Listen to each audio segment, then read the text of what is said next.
Hey there, everyone. Today I want to talk about something. This is fairly recent. Today I'm going to talk about this. This is the Radeon RX 5300. AMD released this just a few days ago, or well, they pretty much just shadow dropped it like this. There's no announcement really or anything like that. It was just dropped here. So, what is this? Well, it's you can see right there, new RDNA powered 5300 for exceptional performance and high fidelity gaming. But this tagline here, step into 1080p gaming. So this is an entry-level card, right? It's an entry-level card, make no mistake about it.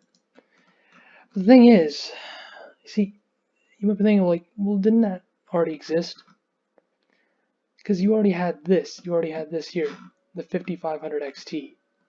And now this is next level 1080p gaming. But really, this was always, what I thought at least, was in fact more entry mid-level kind of a card. So now, they come out with this, which is like, okay, interesting.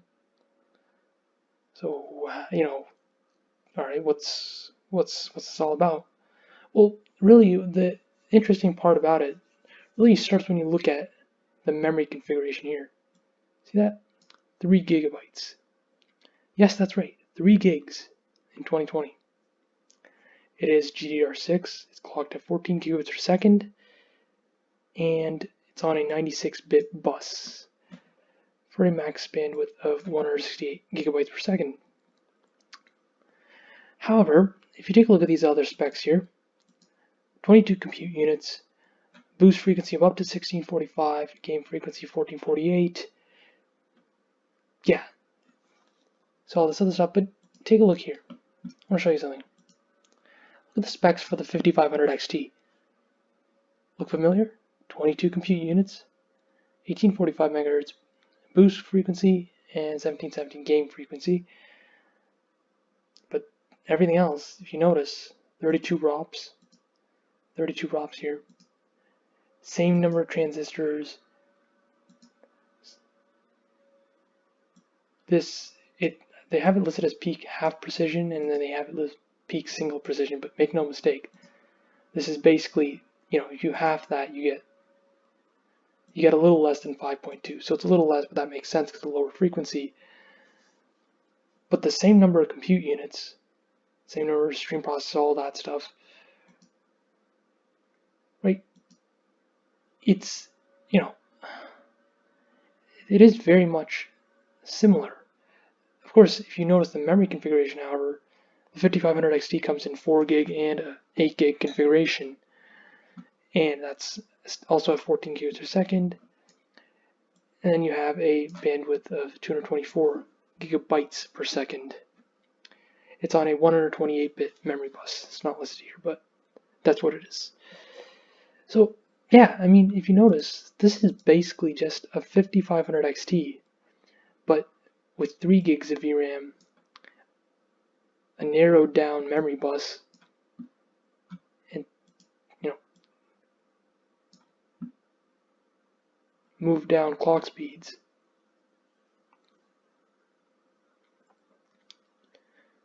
So, yeah, that's basically what this is. And in terms of performance, where are they positioning this? They have a chart, they have a graph here.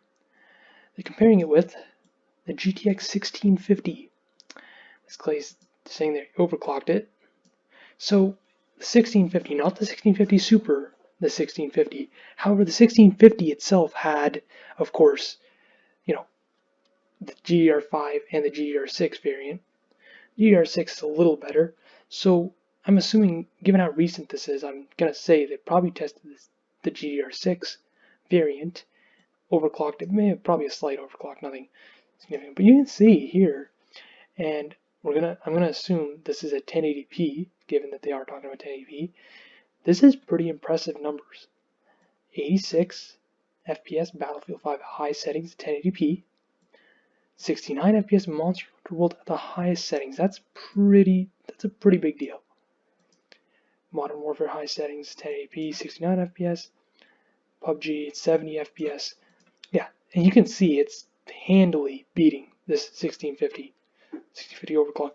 So in reality, I think this, more or less, it's pretty much on par, or damn near close to on par with the 1650 Super, which itself is, almost a little over 30% better than the 1650, even the GDDR6 version. But that's, isn't, the 5500 XT is essentially there. It's a little better.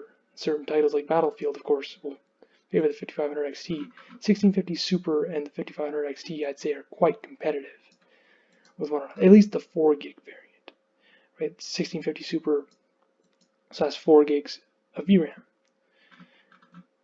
And that's also comparable with the 580, of course, 8 gig 580, maybe in the 590. But it seems this is essentially slotting in as maybe a replacement for the 570, maybe a little more powerful than it. It's very interesting, definitely. I never actually thought something like this would actually, come to fruition.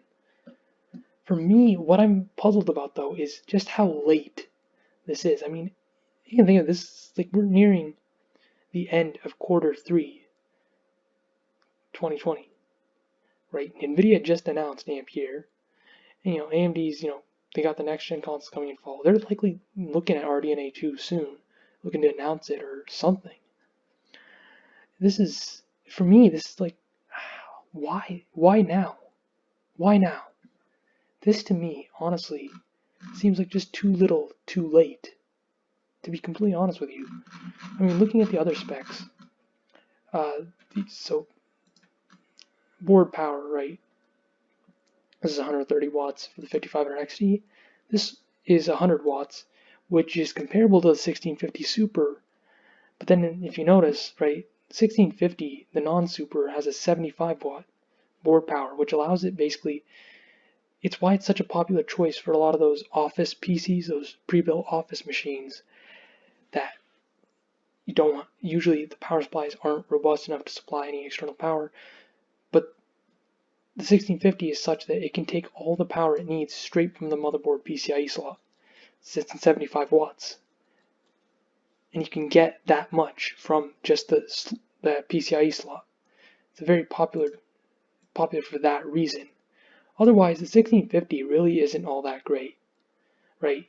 I don't think it needs to be said, but at $150, that's just $150 US, sorry. I should clarify. Here in Canada, things are a little different.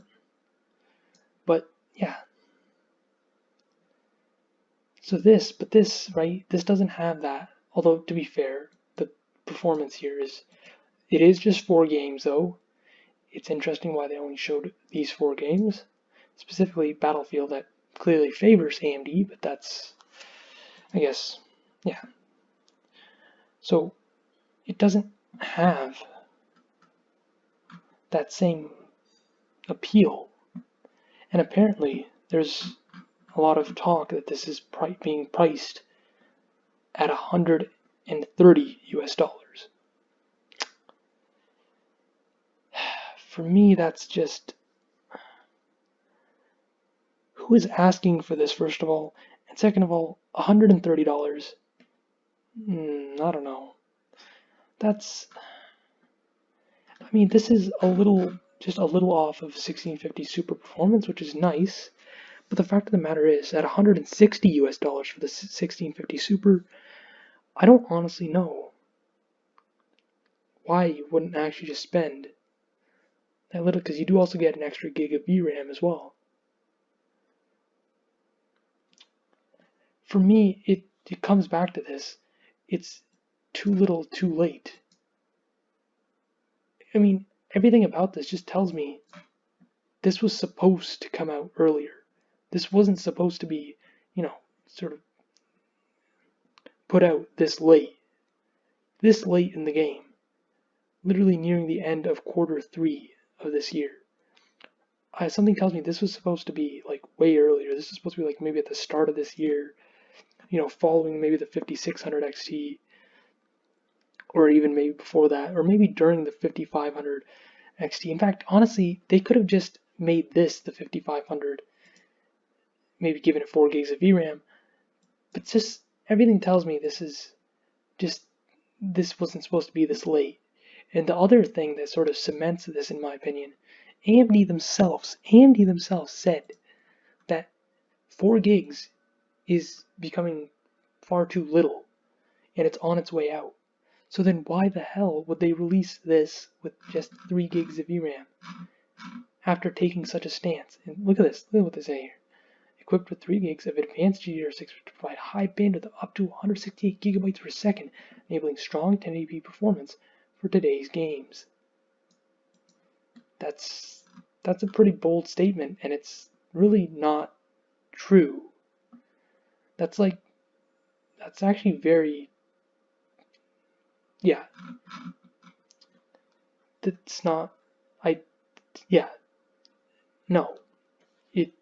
It's on literally the verge of being not at all enough, even for 1080p.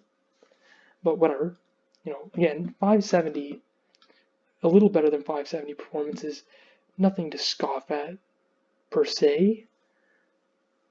But at $130, remember the 5500 XT, which launched at $170 for the 4 gig and $200 for the 8 gig, that was dead on arrival. That was already deemed dead on arrival, because you had the 1650 Super at that time for $160, much more sensible option. Yeah, and the other thing, it's been 10 months since the 1650 Super had launched, or almost 10 months, right? So this, again, too little, too late. I wouldn't get excited about this. You're still losing a gig of VRAM, and it's 10 months later. I don't know what else to make of this. It's,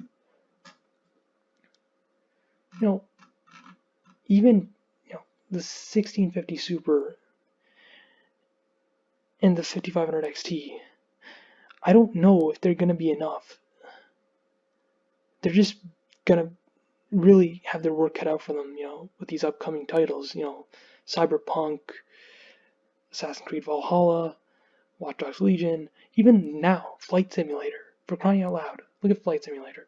You think these cards are really going to, do that great? No.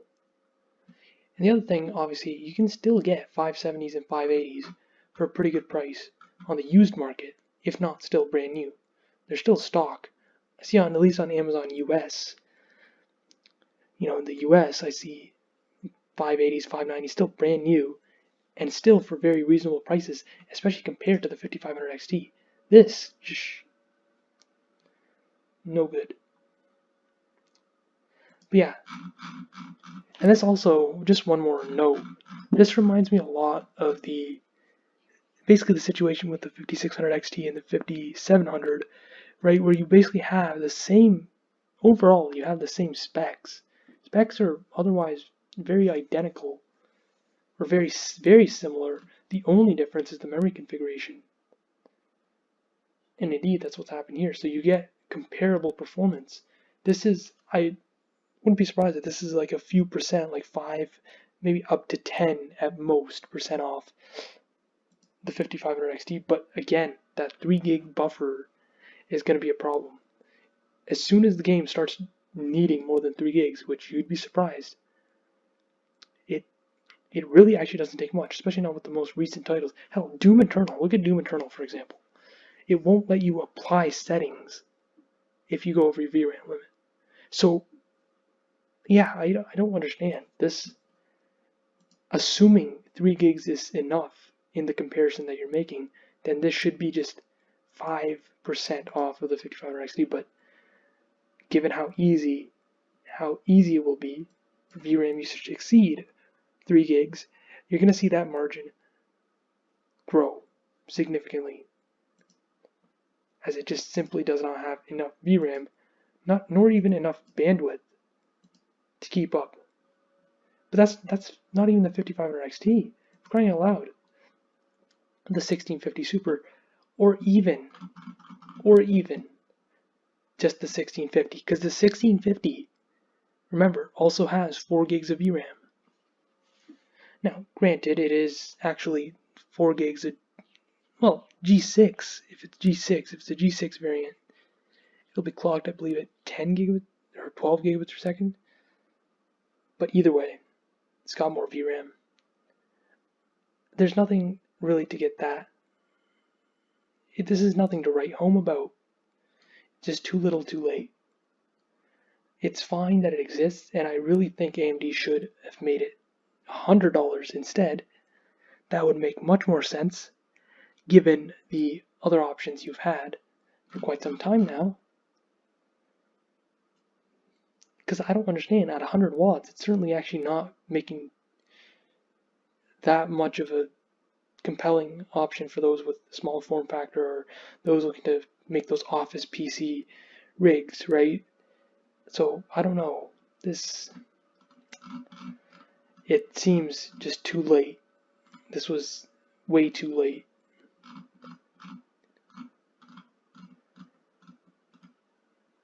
They just did this. Threw this out there. That's why they didn't do an announcement or anything. Because, this is so late. And they know that they're just gonna, have people saying the same things, right? Like, what's the point? What's the purpose? I mean, I can sort of see the purpose, but again, the purpose would have been much better appreciated if you had launched this, like, at around the time the 1650 Super launched. This would have been a perfect answer to that. But, or maybe, well, it'd be a much better answer than the 5500 XT was. That's for damn sure. So yeah, but it is what it is, I guess. Yeah. All right. So yeah, that's my thoughts. I mean, let me know what you all think. It should be interesting to see its actual performance, not just what AMD is telling us. But I hope this also means that AMD is now truly done with the 5000 series. They're ready to move on. I hope this was indeed the last step. I guess for them it was just to leave no stone unturned. They wanted to have basically the 5000 series as specced out as it could be, from absolute entry level up to, well, as it went, basically upper mid range with the 5700 XT. But you know what? It's fine. But let's just hope this means that they are done with this. And certainly they're done with cards that have less than 4 gigs of VRAM. And 4 gigs of VRAM altogether. Like they said. So yeah. Thanks for listening. See you next time.